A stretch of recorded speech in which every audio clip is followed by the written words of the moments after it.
네, 신부체험TV의 강재춘 원장입니다. 요즘 날씨가 계속 장마가 또 왔다가 또 햇볕이 쨍쨍 내리쬐다가 이렇게 날씨가 엄청 변덕스럽습니다. 이러한 날씨의 하나의 그 변화에 우리 인체도 빨리 적응을 할 때만이 건강을 유지할 수 있는 그런 비결이 될 수 있습니다. 항시 내 몸이 따뜻할 때는 어떠한 외부의 어떤 자극들 또 병인들에 의해서 우리가 병이 잘 들지 않습니다. 항시 더운 여름철일수록 이열치열이라는 말이 있죠. 몸을 더 따뜻하게 해서 우리가 병을 이겨낼 수 있는 그런 면역력을 키워 주셔야 될 것 같습니다. 오늘도 여러분들의 또 질문을 가지고 제가 하나하나 풀어드리는데요. 오늘은 그 종기 중에서도 한관종이라든지 비립종, 특히 눈 주변에 잘 생기죠. 조그만한 좁쌀만한 그런 종기들이 잘 생기죠. 자, 그 한관종과 비립종에 대해서 제가 좀 차근차근 설명을 드리는 시간을 갖도록 하겠습니다. 자, 서울에 사시는 30대 여성이 질문을 하셨습니다. 어릴 때 눈 밑에만 있던 황관종이 얼굴과 몸에 많이 번진 상태입니다. 다른 한의원에서 1년 정도 한약을 먹고 있는 상태이나 크게 호전이 되고 있지 않습니다. 레이저 치료는 1, 2회 해보았지만 근본적인 치료가 되지 않고 오히려 안 좋을 것 같아서 그 이후에는 생각도 않고 있습니다. 복합적인 원인이 있을 거라 생각이 들어서 이걸 모두 바로잡기가 가능할지 모르겠습니다. 상담 요청 드립니다. 이분은 또 다른 분입니다. 다른 분의 사진을 제가 좀 가지고 왔고요. 이러한 좁쌀만한 종기들이 왜 발생하느냐, 특히 눈 주변에 또 많이 발생합니다. 황관종은 이러한 또 연관성은 무슨 또 관련성이 있길래 눈 주변에 많이 발생할까도 한번 우리가 생각해 봐야 되겠습니다. 그런데 우리가 암 질환들은 악성 암세포가 정식을 해서 암으로 발전했다라고 보고 있잖아요. 전이도 되기도 하고. 그런데 만약에 일반적인 그럼 양성 종양은 왜 발생했습니까? 왜요? 그러한 원인설은 좀 찾아보기 어렵습니다. 사마귀 같은 경우는 유두종 바이러스가 침입해서 생겼다라고 하긴 해요. 근데 제가 볼 때는 또 그런 것만은 아닌 것 같아요. 사마귀든 어떤 비립종이든 황관종이든 조직의 융기 현상이잖아요.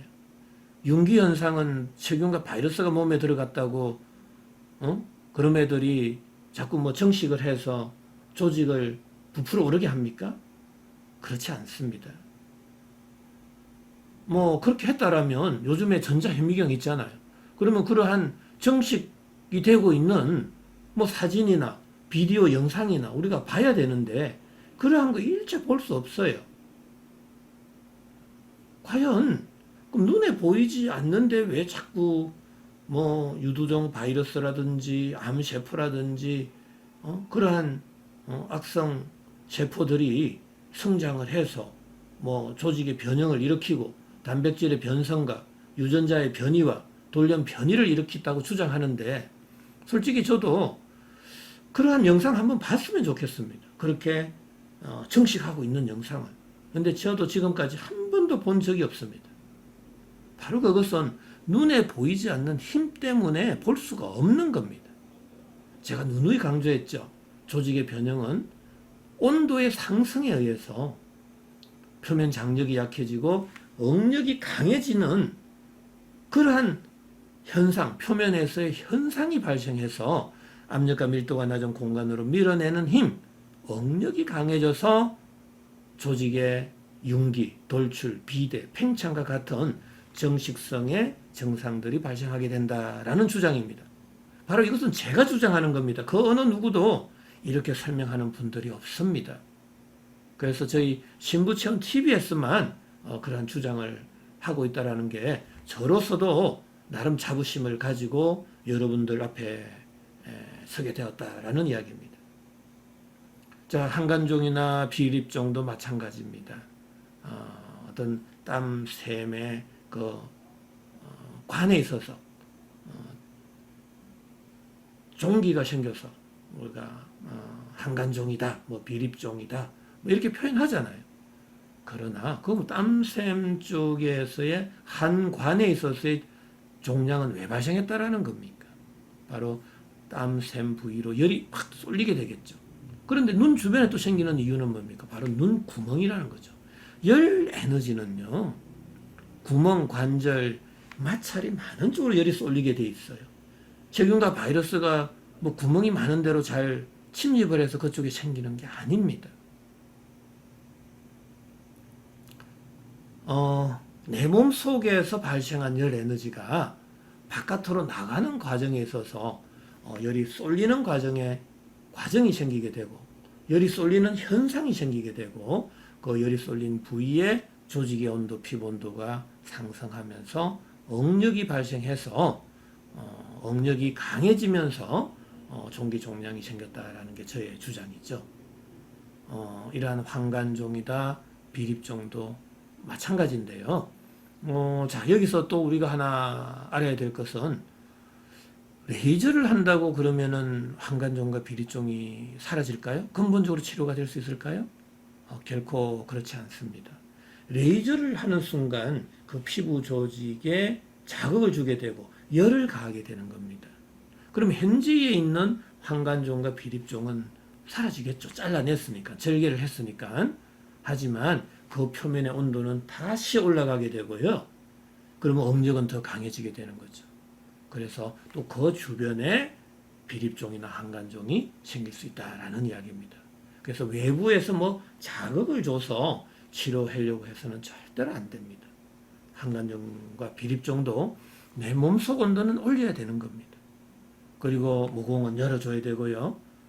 그러면 열이 골고루 분산이 되면서 내 얼굴 쪽으로 열이 안 쏠리게 되는 거예요. 눈 주변으로 열이 안 쏠릴 때 눈 주변에 피부 온도가 내려가게 되고, 그때 표면 장력은 강해지고 억력은 약해지는 거죠. 그럴 때 밀어내는 힘이 약해질 때 조직은 윤기 현상이 사라지게 된다라는 이야기입니다. 제가 치료해본 결과 또 치료 또한 잘 돼요. 왜 이렇게 피레토 세라피적인 관점으로 신부 온도를 올리고 피부 온도를 낮추고 모공을 열어주니까 왜 한간종도 치료되고 비립종도 치료되고 여드름도 치료되고 피부 묘기증도 치료되고 왜 이렇게 다 치료되는 걸까요? 그런 것도 한번 우리가 곰곰이 생각해 봐야 되지 않겠습니까? 제 이론이 뭐 만병통치 이론은 아니지만 왜 이렇게 우연의 일치는 아닐 것인데 왜 이러한 3대 치료 원칙을 준하다 보면 여러 가지 다양한 질환들이 몸에서 사라지는 이유는 뭘까요? 바로 모든 질병은 신부온도 저하에서 비롯됐다라는 걸 알 수가 있다라는 겁니다.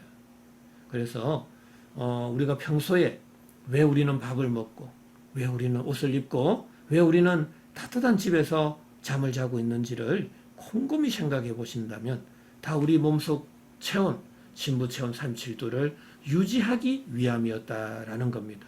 여러분들이 돈을 벌고 또 그래서 집을 사고 밥을 먹고 옷을 입었던 그 행위가 바로 내 몸속 온도 37도를 최적화하기 위한 모든 노력이었다라는 걸 알 수가 있습니다. 저 또한 이러한 신부 온도의 중요성을 누누이 강조하고 있습니다. 여러분들도 이제 그 몰랐던 진실, 비밀스러웠던 진실이 내 몸속에 있었다라는 사실을 한 번 더 생각해 보시고, 여러 가지 종기 종양, 뭐 악성 종양도 마찬가지입니다. 반드시 치료될 수 있다. 하지만 이 종기 종양이라는 것은 염증의 가장 마지막 단계에서 우리 악성 종양, 암이 생길 수 있다는 사실을 반드시 기억하시고 염증이 시작했을 때부터 빨리 염증을 치료해야 된다라는 사실입니다. 너무 치료 시기를 놓치게 되면 치료 기간도 길어지고 또 치료에 대한 한계도 있을 수 있다라는 말씀을 드리고 싶습니다. 자, 오늘은 양성 종양인 한간종과 비립종에 대해서 간단하게 설명을 드렸습니다. 자, 오늘도 건강한 하루 되시기 바랍니다.